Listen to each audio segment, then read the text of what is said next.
Louvar a Deus pela vida do pastor, presidente desta igreja, pastor Bauer do Nascimento, e a sua querida esposa, pastora Raquel Dias, por permitirem a minha vinda a esta casa e a responsabilidade de pregar a vocês a palavra de Deus. Muito obrigado, pastores. Muito obrigado de verdade. Eu tenho uma dívida eterna com esta casa, com vocês, e eu fico muito honrado de poder estar aqui esta manhã. Minha mãe me acompanha, está à minha esquerda, a missionária Miriam já foi apresentada, que é ela e papai, são 90% aí da minha vocação. 10% é estudar e falar, né? A estrutura familiar é uma base importantíssima. Eu louvo a Deus pela vida dos meus pais. Pastor Fernando, sua esposa, meus agradecimentos, um homem de Deus, um homem ungido. Ao pastor Tiago Menezes, que me fez esse convite, muito honroso. Deus seja louvado. Eu quero falar, esta manhã eu estou muito feliz, porque o Rema é uma igreja que ama falar de Jesus, então nada melhor do que falarmos. Eu digo isso porque está escasso o tema Jesus em alguns lugares, e quando você acha uma casa que ainda centraliza Jesus em tudo, é bom falarmos dele. Os que acharam um texto sagrado, digam amém. E saiu Jesus e os seus discípulos para as aldeias de Cesareia de Filipe. No caminho ele perguntou aos seus discípulos, dizendo: quem dizem os homens que eu sou? E eles responderam: João Batista, mas alguns dizem Elias, e outros um dos profetas. E ele lhes disse: mas vós, quem dizeis que eu sou? E respondendo Pedro lhe disse: tu és o Cristo. Se você puder e quiser, você diz amém. Pode se assentar, por favor. Glória a Deus. Glória a Deus. Amados, ao lermos esse texto sagrado, de fato nós não precisamos de muito aparato da hermenêutica para compreendermos alguns princípios que estão vinculados a essa pergunta. É de necessidade, até meio que óbvia, mas acho que se faz necessário, levarmos em conta que esta expressão é uma expressão universal, o que significa dizer que perguntar aos outros o que dizem ao seu respeito não está vinculado a uma determinada cultura, mas todos os homens, em algum momento, já fizeram ou ouviram alguém construindo essa seguinte pergunta. Como nós não precisamos muito de aparato da hermenêutica para compreendermos alguma coisa que é universal, ou seja, familiar a nós, cabe conceito lógico. Lembrando que a lógica é uma possibilidade dentro da realidade apresentada. Só pode exercer lógica se ambas as partes compreendem aquilo que está sendo proposto. E dentro da lógica, que é um entendimento prévio, precisamos estruturar aquilo que foi colocado. Exemplifico. Esta pergunta de Cristo está pautada, é uma pergunta dividida em duas partes, sendo o clímax da pergunta a segunda parte. Ele está dizendo: quem dizem os homens que eu sou? E vós, quem dizem que eu sou? Quem dizeis que eu sou? Essa pergunta, uma vez sendo feita, ela está vinculando no mínimo duas coisas.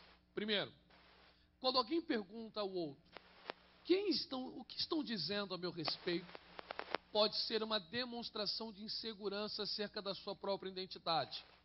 E esta pessoa busca se afirmar sobre aquilo que estão dizendo ao seu respeito. Então esta questão lógica é descartada. Não há possibilidade, não há lógica em Cristo construir uma pergunta vinculado a este lado, uma vez que ele não sofre alteração de sua identidade, sabe quem é, diz quem é, afirma e testifica aquilo que está dizendo. Agora, há uma segunda possibilidade que eu acho que é a mais lógica e é o ponto da construção do nosso raciocínio. Quando alguém pergunta ao outro, quem dizem que eu sou? Não é que esta pessoa não está certa de quem é, mas está preocupada em como as pessoas o estão enxergando. Eu sei quem eu sou, mas não quero ser confundido com uma coisa que não sou. Então Cristo está perguntando, será que os homens me enxergam da forma correta ou estão me enxergando de forma distorcida? Isto é possível? É. E o texto nos dá uma base muito sólida para esse argumento. Como o tempo é muito bom, dá para construirmos esse raciocínio juntos. E gostaria que você me desse a sua atenção esta manhã e tivesse um pouquinho mais de paciência, porque é necessária uma construção um pouco mais longa a princípio, mas tudo dará certo se você estiver disposto a ouvir. Quem quer ouvir ainda, diga amém. Algumas informações considero ser importantes para a estruturação deste raciocínio. Primeiro, é necessário que você compreenda que o Evangelho de Marcos é o evangelho mais antigo datado até hoje. Encontrado nos rolos do Mar Morto, escrito em hebraico, servindo como base para outros dois escritos, o de Mateus e o de Lucas, e aí nós compreendemos a expressão evangelhos semelhantes. O de Marcos é o mais antigo, e a base dos evangelhos de Mateus e de Lucas são extraídas do evangelho de Marcos. Por isso, semelhantes. Quando você lê esses três evangelhos, você perceberá que os três, em algum momento, citarão os mesmos acontecimentos. Não podem ser iguais, porque a citação do acontecimento é a mesma, mas a descrição é diferente. Por exemplo, o caso célebre da libertação do endemoniado gadareno. Mateus chamará de uma região, Marcos nomeará essa região de outra forma e Lucas de forma distinta, tanto de Mateus como de Marcos, mas o acontecimento é relatado, a forma que é descrita é distinta. Outra coisa que você deve entender, que mesmo os três evangelhos chamados semelhantes e o quarto de João, que é o mais distinto, eles têm o mesmo princípio, falar do nascimento, do ministério e do sofrimento de Cristo. Assim sendo, não poderia haver diferença em seu conteúdo. E te dou um exemplo. Quando você lê o Evangelho de Mateus, o que você encontra no Evangelho de Mateus? Logo no capítulo 1, a genealogia de Cristo. Por que Mateus acha interessante descrever a genealogia de Cristo? Citar isto. Porque isto está fazendo menção à bênção patriarcal de Jacó sobre Judá. Lembram? Após o patriarca comparar Judá como um leão, diz que o cetro não arredaria da sua casa, nem o legislador dos seus pés, fazendo alusão ao governo. O que sabemos é que o Messias, o prometido, deveria vir da tribo de Judá. Não só isto, deveria vir especificamente da linhagem de Davi. Quando Davi está desejoso de construir a Deus uma casa, externa esse sentimento a Natã. Natã traz consentimento e diz, faça conforme está proposto o seu coração. Deus ainda não havia falado nada, intervém, usa o próprio Natã, Natã retorna, e nesse texto não há reprovação, há uma aprovação.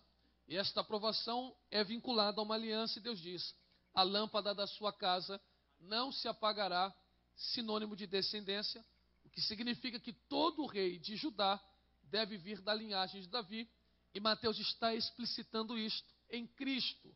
Quando você lê Mateus, o que você encontra? Um Cristo que cura, que liberta, multiplica pães, que prega, que ensina, repreende, tem autoridade, mas o conteúdo que perpassa o evangelho de Mateus é um perfil do Cristo real, não só na genealogia, mas outros textos você verá a citação, por exemplo, o evangelho do reino, acentuando um perfil de Cristo como aquele que é o rei prometido das nações. Se esse é o conteúdo e a proposta do evangelho de Mateus, qual seria a de Marcos? Nós aprendemos de forma mais popular que o evangelho de Marcos tem a proposta de apresentar um Cristo como servo. Isso está correto. Está pautado esse argumento no capítulo 10, versículo 35 ao 45, especificamente no versículo 45, em que diz, pois o Filho do Homem veio para servir e não para ser servido. Porém, os especialistas no evangelho de Marcos dirão que é uma outra proposta que sintetiza melhor todo o evangelho de Marcos. Está descrita no capítulo 1, versículo 1. Este é o princípio do evangelho de Jesus Cristo, Filho de Deus. O que dizem os estudiosos sobre o evangelho de Marcos? Que Marcos mostra, sim, um Cristo que serve, que Marcos mostra assim um Cristo com poder, que ensina e etc. Mas a proposta de Marcos é mostrar aos seus leitores e revelar aos mesmos qual é a verdadeira identidade de Jesus. Ao ler o Evangelho de Marcos, Marcos quer te inculcar, entenda quem Jesus é de verdade. Isso é muito interessante, porque nós herdamos um pensamento da igreja primitiva de que Marcos escreve seu evangelho quando ainda estava em Roma. O que é isto importante? A mentalidade romana funciona diferente da mentalidade grega. Se você apresenta um Cristo aos gregos, a pergunta dos gregos, com proposta de conhecer esse Cristo, seria: qual é a capacidade intelectual desse Jesus que você serve? Já os romanos não tinham este mesmo interesse dos gregos. Mesmo preservadores da cultura grega, os romanos construiriam uma outra pergunta. A pergunta romana seria mais bélica. Os romanos eram dados à guerra, à conquista, ao avanço, à força e aí vai. Então os romanos, quando você apresenta um Cristo, perguntaria para você o seguinte: esse Jesus que você serve tem poder? Se tem, qual é a extensão do seu poder e da sua autoridade? Qual é o seu exército? Ou quais são os seus exércitos? Qual é o seu domínio? Aonde está o seu reino? Quem ele já venceu? Quais as guerras que já entrou? A pergunta romana é: queremos saber se esse Jesus é poderoso. Aí você entende, porque os estudiosos chamam o evangelho de Marcos do evangelho da ação. Faça isso na sua casa. Leia o evangelho de Mateus, leia o evangelho de Lucas e depois o de Marcos. Você vai notar que tanto Mateus como Lucas demoram para entrar no evangelho da ação. Marcos, de forma impressionante, logo no capítulo 1, logo lá para o 20º versículo aproximadamente, Cristo já está operando. Então ele não fala de genealogia, ele não perde muito tempo com introdução. Ele diz assim: ó, Jesus nasceu, batizou e começou a operar. Então o evangelho de Marcos é um evangelho que Cristo está operando o tempo inteiro. É como se Marcos pegasse os romanos e dissesse: você quer saber se Jesus tem poder? Jesus não tem poder, quem tem poder é César. Jesus tem todo o poder. Você quer entender quem é Jesus, romano? Jesus é aquele que, indo para uma região deserta e uma multidão o seguindo, sem ele convidar, a multidão ficou com ele até a tarde, quase abraçar a noite. E quando estava ficando tarde, sem a multidão pedir, ele percebe que a multidão está faminta, se compadece, coloca-se no lugar da multidão e pergunta aos seus discípulos: temos alimento para alimentar este povo? Os discípulos dizem: nós não temos, e se tivéssemos, aonde compraremos? O lugar é deserto. Despede essa multidão para que eles possam comer durante o caminho. Cristo disse: não, eles vieram por mim e por mim não voltarão de mãos vazias. Alguém apresenta 5 pães, 2 peixes, levanta o cesto da graça, não multiplica apenas para alimentar, mas faz fartar, sobrejando 12 cestos cheios. Mas Jesus não é só providência. Jesus é aquele que também manda os discípulos adentrar no barco, diz: atravessem o outro lado para uma região chamada Betsaida, enquanto dispersa a multidão. Os discípulos adentram. Marcos descreve que um vento se levanta de forma contrária. Os discípulos não conseguem avançar nem retroceder, ficam remando até por volta da 4ª vigília da noite, os braços já fadigados, não conseguiam avanço, certos que o barco viraria. Cristo vem ao encontro.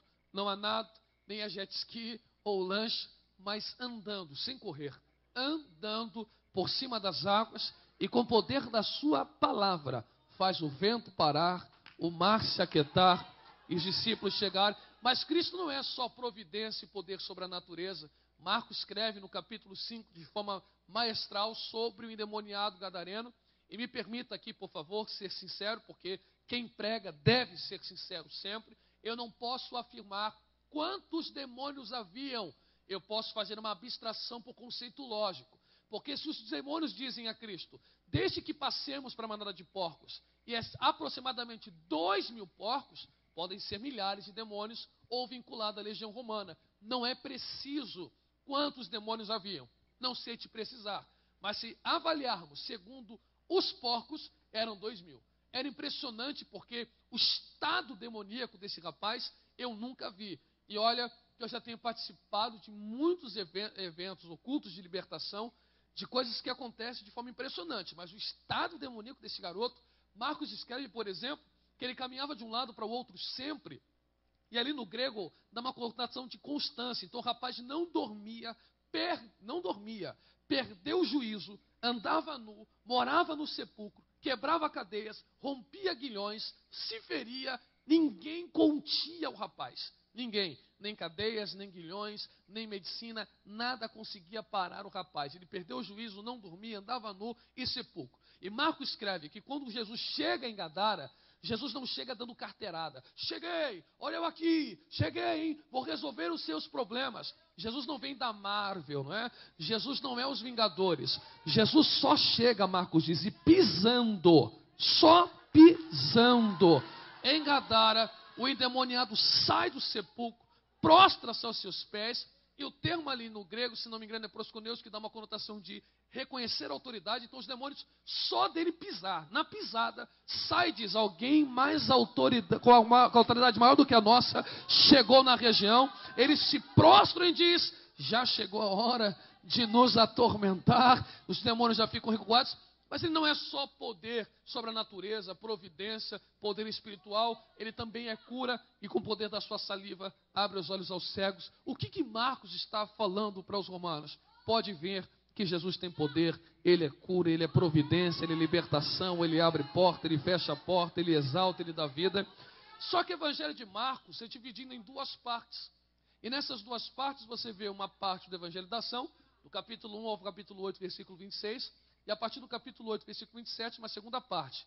É como se Marcos desligasse o disjuntor assim, pastor Bauer, e ligasse um outro com Cristo que ensina. E neste ensino, o ponto alto do evangelho de Marcos é o texto que lemos. O Jesus que está operando e gosta de operar, para e fala a seguinte pergunta: quem dizem os homens que eu sou? Qual é o sentido disso? Todas essas informações que eu te disse são importantes para a compreensão do versículo que nós lemos. Por quê? Porque o capítulo 8 é dividido em 5 perícopes, 5 partes. As 4 primeiras partes estão intimamente relacionadas. Eu vou te descrever aqui de forma rápida para que você entenda. O capítulo 8 começa da seguinte maneira: Jesus novamente retira-se para uma região deserta, uma multidão o segue, Jesus resolve multiplicar pães para alimentar a multidão, e desta vez não sobram 12 cestos, mas sobram 7. Quantos cestos? 7. Eu quero que você grave este número, por favor. 7 cestos cheios. Depois de sobrarem 7 cestos cheios, Jesus retira-se para uma outra região. Fariseus vão ao encontro dele, não para diálogo e nem para conhecê-lo, mas para discutir. A expressão que Marcos utiliza é: discutiam com Cristo e tentavam. E esta tentação era provocada mediante um pedido dos fariseus, que era este: dai-nos um sinal dos céus. Você tem que entender que este pedido não é milagre. Sinal aqui nesse texto é diferente de milagre. A capacidade de realizar milagre, todos sabem que Jesus tem. Quer a prova? Quem dizem os homens que eu sou? Alguém responde: um dos profetas. E no Antigo Testamento o profeta tinha caráter de milagre. Por exemplo, Elias e Eliseu. O fato de Jesus realizar milagre não atesta para os fariseus quem ele disser. Quer ver? Jesus, você está dizendo que é maior do que Abraão, que é antes de Abraão, que é maior do que Moisés, que é maior do que Salomão, que é o próprio pão vivo desse céu. Você está dizendo todas essas coisas, bacana. Só que multiplicar pão não fala que tu és o próprio Filho de Deus, porque eu conheço o profeta que multiplicou farinha. Ressuscitar morto? Eu conheço um profeta que tem da cova aberta só com osso. Um soldado caindo na sua cova, batendo no osso, voltou à vida. Então, milagre é uma coisa, você está dizendo que é maior do que todos esses. Dai-nos um sinal. Qual é a cabeça do fariseu? Eu só confesso quem tu és, mediante ao sinal que você dá, não aleatório, mas o sinal que eu quero, na hora que eu quero, do tamanho que eu quero. Cabeça farisaica funciona assim: só te sigo mediante ao sinal que você der. Só te confesso mediante ao sinal que você der. Sem sinal você é mais um. Com sinal você atesta. Então a minha fé está condicionada ao sinal que eu quero que você dê. Cristo olha e diz: nem a vocês, nem a esta geração. O que Jesus está dizendo? Eu não faço porque sou. Eu sou e por isso faço. Se você quer me seguir, siga mediante ao que eu sou. Ele entra num barco. Quem está me ouvindo ainda diga amém. Ele entra num barco. Os discípulos entram. E Jesus já entra assim, pastor Fernando. Cuidado! Cuidado! Do nada. Os discípulos, cuidado com o quê? Com o fermento dos fariseus. Sabeis o que é fermento? Fermento é uma massa podre. Que você pega um pedaço da massa podre, anexa na nova, E só um pedacinho da podre fermenta a nova inteira. Então Jesus está dizendo, cuidado, hein, porque o padeiro de vocês sou eu. E eu não trabalho com fermento. Eu tiro o podre, não coloco. Se vocês não tomarem cuidado, o fermento dos fariseus vai apodrecer a sua cabeça. Já estava podre, já estava podre. Porque os discípulos começam a dizer uns para os outros. Perceba, Jesus diz, cuidado com o fermento dos fariseus. Aí eles fazem um grupinho dentro do barco e dizem assim, eu falei, ele está falando do pão. É que pão? Viu que não faz sentido? Cuidado com o fermento dos fariseus. Aí uns dizem um para o outro, ele está falando do bendito do pão. Que pão? Marcos escreve que eles entraram no barco levando senão um pão. E por que um pão? Porque no Oriente ninguém viaja despreparado. Se sobraram 7 cestos cheios, por que levar um pão? Eles entram assim. Tem lógica no que o fariseu disse. Será que a gente não está sendo enganado? Se Jesus é Jesus mesmo, vamos fazer mais uma prova? Como ele multiplicou os pães mediante a um elemento, vamos levar só um. Se ele fizer de novo, a gente... Bora. Você quer a prova? Jesus diz assim... Da primeira vez, quantos pães sobraram? Quantos cestos? 12. E da segunda, 7. Ele diz, vocês têm olhos e não veem, têm ouvidos e não ouvem? Já não bastou que eu fiz do capítulo 1 até o capítulo 8? Tudo que eu fiz até agora não convenceu vocês? Vocês estão com a cabeça podre. Está na hora de tirar a podridão da cabeça de vocês. Ele pega na mão dos discípulos, leva para Cesareia de Filipe. E tudo na Bíblia tem um sentido. Por que ele não perguntou no barco? Quem dizem que eu sou? Por que ele não perguntou lá no deserto? Quem dizem que eu sou? Por que ele não perguntou em Betânia? Por que ele perguntou em Cesareia de Filipe? Porque é em Cesareia que se tira a fermento da cabeça. Você quer ver? Ele olha para os discípulos e diz assim, em Cesareia de Filipe, o primeiro Herodes levanta um templo de mármore branco, segundo os historiadores, onde os romanos adoravam seus deuses. Só que a religião romana é uma religião diferente da grega, parecida, mas distinta. Por exemplo, é uma religião feita em panteão, vários deuses. Eles captam os deuses gregos, transformam os nomes dos deuses gregos na forma latinizada, que é a língua do Império Romano. Mas não tem só deuses gregos na religião romana. Tem deuses asiáticos, tem deuses africanos. Então o romano não é fiel a um deus. Ele quer saber se o Deus tem poder. Tem poder, eu quero. E esses deuses trabalhavam nas necessidades humanas. Por exemplo, quero me casar. Eu vou no Deus do amor. Deus do amor, me dá um casamento. Deus do amor me deu um casamento. Mas agora quem casa quer casa. Dá licença, Deus do amor. Agora eu preciso conversar com Deus da imobiliária. Deus da imobiliária, eu quero uma casa. Tem como dar uma casa? Tem. Obrigado, Deus da imobiliária, mas agora a garagem está vazia. E sabe como é que é? Eu preciso de carro. Então eu vou no Deus da concessionária. Ô Deus da concessionária, você pode me dar um carro? Agora que eu tenho um carro, eu preciso botar gasolina e está cara, né? Então eu vou no Deus da prosperidade. Dá licença aqui, rapidinho, tá? Ô Deus da prosperidade, obrigado. Mas agora que eu já estou próspero, eu tenho uma guerra para enfrentar. Então, vocês me dão licença, o meu interesse já acabou com vocês. Agora eu preciso de uma guerra. Está percebendo? Eles temem os deuses com medo da ira dos deuses. Eles não amam, eles temem. Eles têm medo, na verdade. Eles têm medo, mas não amam. Então eles dizem assim, vamos servi-los para não cair na ira deles. Se cairmos na ira deles, eles não nos darão os benefícios para que possamos viver. Cristo pega na mão dos discípulos, leva para Cesareia, olha para aquele templo e diz, se eu estou operando desse jeito, e eu gosto de operar, será que eles estão me confundindo com Zeus? Será que eles estão me confundindo com uma chave? Como é que será que eles estão me enxergando? Quem dizem os homens que eu sou? Aí todo mundo responde, olha, eu vi no Facebook hoje que tu és o que abre porta. Não, mas você está atrasado porque no Twitter tu é aquele do tapete de fogo. Eu fiquei sabendo no grupo do WhatsApp de quem é Jesus. Tem um grupo lá, e o grupo está bombando. E eu estou sabendo no grupo que tu és aquele que abre porta de emprego. Vocês estão por fora, porque lá no meu bairro, já chegou lá no meu bairro, que tu és aquele que anda sobre a tempestade. Bom, eu vi no Instagram, lá no Story, que você é aquele que multiplica pão. Todo mundo responde, diz, é assim que o povo me vê? É, eles, né? Sim. E vós? Eles, tudo bem me enxergar assim, mas e vós que andam comigo? Que já desfrutam do meu corpo e do meu sangue? Que já vivem para mim?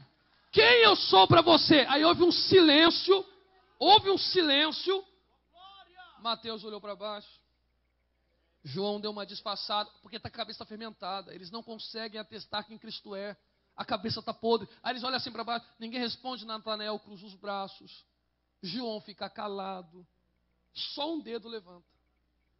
De vários discípulos, só um. Eu sei. Quem? Você, Pedro? Sei. Posso falar? Pode. Eu sei quem tu és. Você abre porta, mas é maior do que a porta. Você cura enfermidade, mas é maior do que a enfermidade. Tu és o Cristo, o Filho do Deus vivo. Aí Jesus olha e diz assim: parabéns, Pedro, mas você não respondeu porque é bom. Você respondeu porque o meu Espírito te encheu e te deu entendimento. O que Jesus está dizendo? Tem muita gente que acha saber quem Jesus é, mas só sabe realmente quem é cheio do Espírito. Estão dizendo por aí, pastora Raquel, que Michael Jackson está vivo. Não sei. O que eu tenho sensação é que Paulo não morreu. Paulo pega Timóteo e diz: em 2018, Timóteo, vai estar difícil. Difícil como? Vai chegar tempos tão trabalhosos que os homens rejeitarão a sã doutrina. A expressão sã doutrina significa aquilo que gera saúde. Então ele está dizendo assim: eles rejeitarão o que dá saúde e voltarão os ouvidos para aquilo que dá comichão. E a expressão comichão no grego, ela significa ali desejos ou concupiscências. Então eles estão dizendo assim: eu não quero o que dá saúde, eu não quero ouvir o que Deus quer falar. Eu tenho cabeça de romano, eu tenho cabeça de fariseu, eu quero sinal. Então eu não quero o que dá saúde, eu quero o que me desperta desejo. Então eles estão dizendo o seguinte: para eles Jesus é nanico. Como Jesus nanico? Para eles Jesus é do tamanho de chave. Para eles Jesus é do tamanho de porta. Para eles Jesus é do tamanho de providência. Para eles Jesus é do tamanho de arrepio. Porque tem gente que vem para a igreja e diz o seguinte: só dou glória a Deus quando sinto. É que Jesus é tão pequeno que ele é do tamanho de um arrepio. Mas quem é cheio do Espírito e não tem a cabeça fermentada, sabe que Jesus abre porta, sabe que ele cura enfermidade, sabe que ele liberta endemoniado, mas não está condicionado ao sinal. Quem tem cabeça de fariseu saiu de casa esta manhã e veio para cá assim: cadê o sinal? Cadê o sinal? Cadê o sinal? Cadê o sinal? E o culto dele não anda, porque enquanto o sinal não vem, ele não adora. Mas quem é cheio do Espírito parece até perturbado. Ele entra pulando, ele entra cantando, ele dá um grito, ele dá um salto, ele dá uma corrida. E quem não é cheio do Espírito fica indignado e diz: ué, está gritando por quê? Não vi caroço sumir, porque a moda agora é curar caroço. Não vi o caroço sumir, não vi paralítico andar, não vi a porta abrir. Está gritando por quê? Quem é cheio do Espírito diz: é que o sinal já foi dado e você não viu. Que sinal? O sinal é João 3,16: pois Deus amou o mundo de uma tal maneira que deu seu único filho, para que todo aquele que nele crê não pereça, mas tenha vida eterna. Pastora Raquel Dias, eu vi esses dias uma grande verdade: a quem muito é perdoado, muito se é grato. A quem muito se é perdoado, muito se é grato. Quem foi perdoado de verdade, ao entrar nesse ambiente, sabe que não tinha direito de estar aqui, que tem a boca suja para falar do nome dele, mas ele te amou tanto que ele foi naquele forró, que ele foi naquela boca de fumo, te resgatou de... Quem está entendendo essa palavra, levante a tua mão e não baixe. Levante a tua mão. Levante a tua mão, levante a tua mão, coloque a mão no ombro dessa pessoa, por favor. Chacoalhe essa pessoa e diga para ele: está esperando o quê? É um arrepio que você está esperando? É uma porta que você está esperando? Ou você é grato por ele ter te lavado, te remido, te comprado, te perdoado, te libertado? Um minuto de glória a Deus. Só quem é cheio do Espírito, só quem é cheio do Espírito, só quem é cheio do Espírito, só quem é cheio do Espírito, só quem é cheio do Espírito, só quem é cheio, Urahawa suriendo reminência, agora acavassaraba cantaraia. Seja cheio do Espírito, seja cheio do Espírito. Eu vou ficar em silêncio para você fazer essa igreja estremecer. Ela é maior do que um sinal.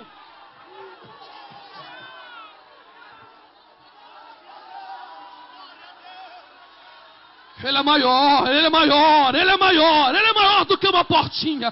Ele é maior, ele é maior. Ai, meu Deus! Há uma glória diferente nesta casa. Receba agora, agora esta unção.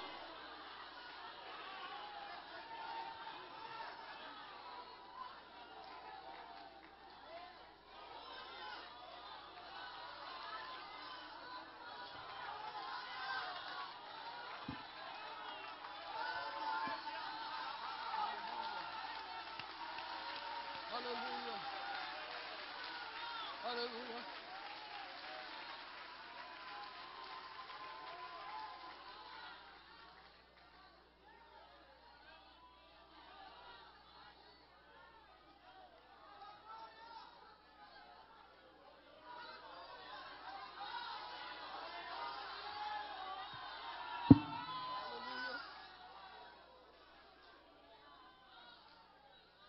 Jesus gosta de abençoar os seus filhos. Ele gosta. Ele tem prazer nisto. Ele gosta. De fato ele prospera. De fato ele abre. E você deve provocar isso, você deve pedir isto. O que nós estamos fazendo de errado, e quando eu digo nós, eu digo igreja num todo, é pautar o culto todo no pedido. Porque senão você se frustra. Porque se a sua expectativa é vir só pelo sinal, o dia que ele falar, hoje não. Então algumas linhas teológicas chamadas de confissão positiva, ou teologia da prosperidade, fica inventando. Então o culto virou entretenimento. Por que entretenimento? Porque ele tem que corresponder às suas expectativas. Mas e a de Deus?